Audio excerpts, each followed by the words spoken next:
Fridays are awesome, even Friday the 13th of February. I'm Carl Azus for CNN Student News. It's great to see you. There was a breakthrough yesterday at a conference in Minsk, Belarus.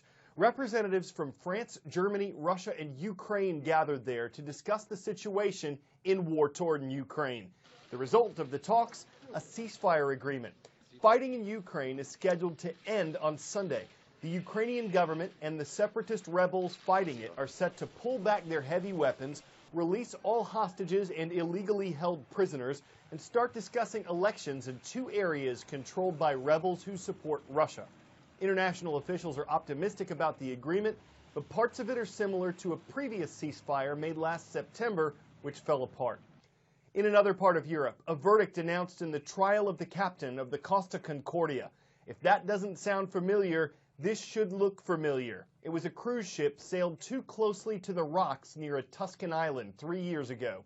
32 people died in the accident, and on Wednesday night, a judge announced that Captain Francesco Schettino was guilty of causing a maritime disaster, multiple counts of manslaughter, and abandoning ship when people needed help. His penalty, 16 years in prison and court costs. Time for the shout-out. In the U.S. Congress, what kind of vote is required to override a presidential veto?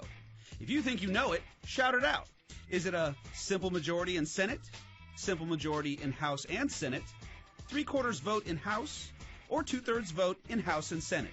You've got 3 seconds. Go. It's not easy for lawmakers to override a presidential veto.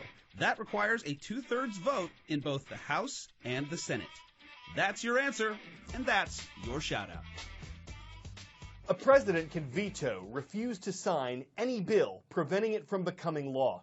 And President Obama's expected to veto a piece of legislation just passed by the Republican-controlled Congress. The law would authorize construction of the Keystone XL pipeline.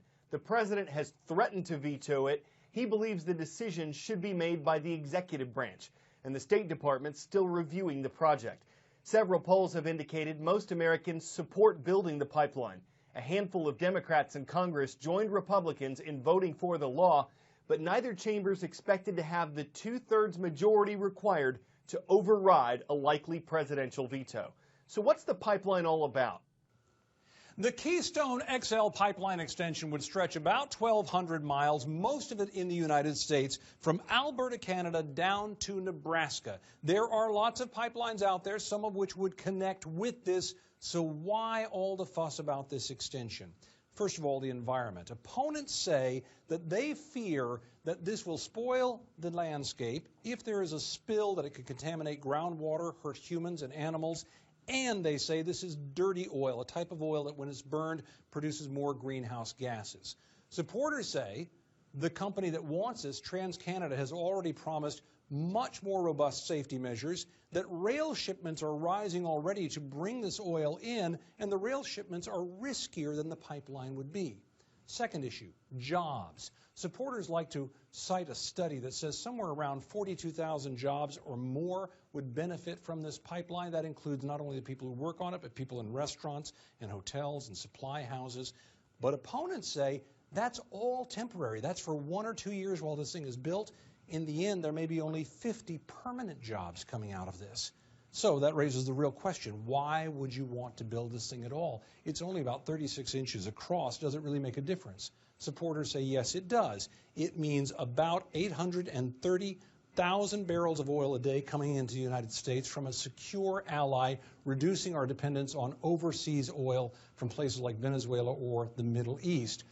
Whereas opponents say, look, it is just not worth it for all those various reasons they've already cited, even as supporters continue to say, look, it's time after all this debate to dig the trenches and to get this pipe into the ground.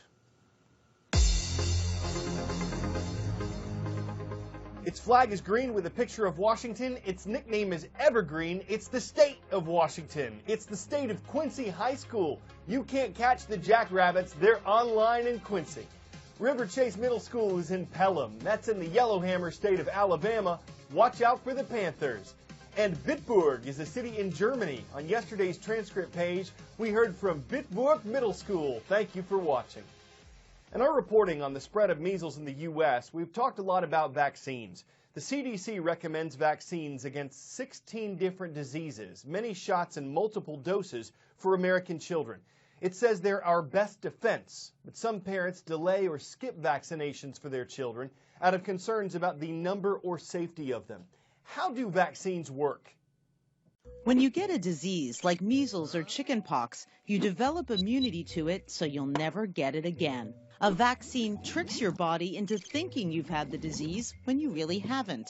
Here's how it works. A needle delivers the virus into your body, and in response, your immune system develops antibodies. That virus is either killed or weakened so you won't get sick. The antibodies are defenders and fight off that particular germ, and they stay in your bloodstream, always on the lookout for the invader. So if you ever do encounter the germ, the antibodies will go into action mode and you won't get the disease, or you'll get a less severe version of it. And if enough people get vaccinated, you achieve what's called herd immunity. So many people are vaccinated, there's little chance of a widespread outbreak. That makes it a lot safer for people who can't be vaccinated, like babies or some people with cancer. Vaccines usually cause no side effects or just mild ones. For example, with the vaccine for measles, mumps, and rubella, 1 out of every 6 people will get a fever, 1 out of every 20 a mild rash. Serious side effects are less frequent. Seizures caused by fever, 1 out of 3,000 doses.